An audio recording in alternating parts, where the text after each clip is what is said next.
A bitterly cold January day could not stop 10,000 people showing their solidarity with the Palestinians on the streets of London.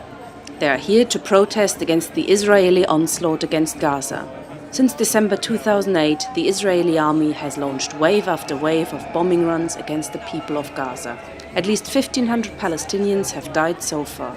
The reason, according to Israel, Hamas, the organization elected to government by the majority of Gazans, is a terrorist formation, and it had just broken the ceasefire.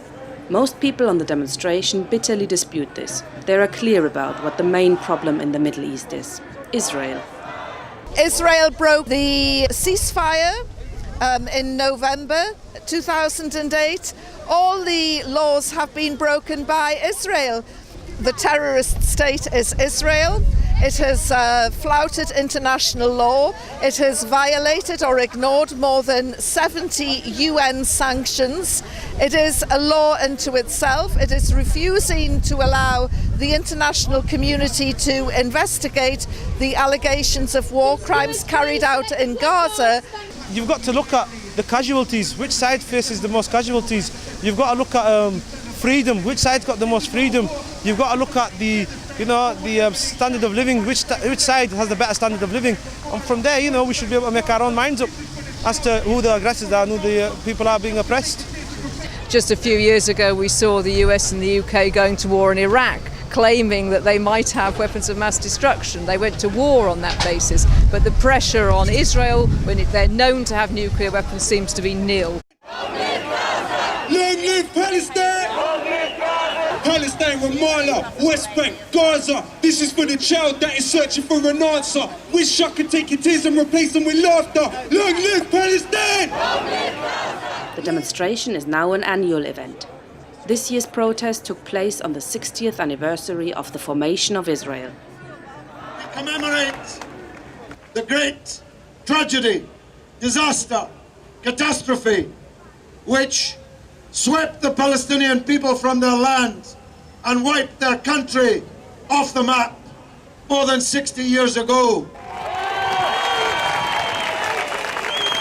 This foreign body, which may have given itself a name and may have put itself on a map, but they have never and they will never force the Palestinian people to surrender. We will fight for freedom. What about Hamas? Israel's justification for launching the war on Gaza are patently false, extremely flimsy. However, I think more needs to be said than that. Hamas is not a progressive organisation in any meaningful sense. However, it did win an election. It has a democratic mandate in that area.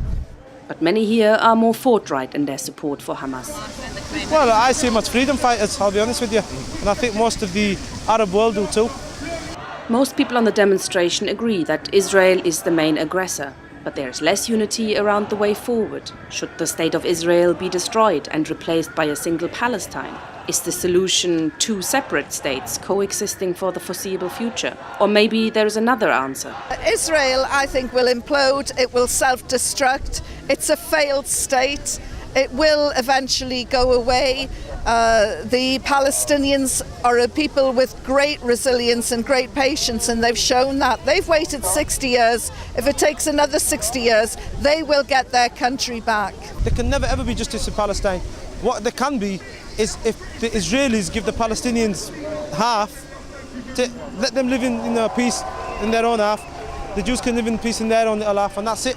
Even that's not justice on the Palestinians, because they've had it all taken off them and they only want half back. But I see that as the only way forward. That's only the beginning of the answer, though, I think. Ultimately, we would want to see these people living in a single state entity with democratic rights for all. I think in order to get to that, we have to move outside the box of Israel-Palestine and the conflict as it's unfolded between them and seek a regional answer to this seemingly intractable problem. The Israel-Palestine conflict is a flashpoint in the Middle East, at the heart of a region that is unstable and pregnant with new crises and wars. Barack Obama has already indicated that he has a new target in sight: Iran.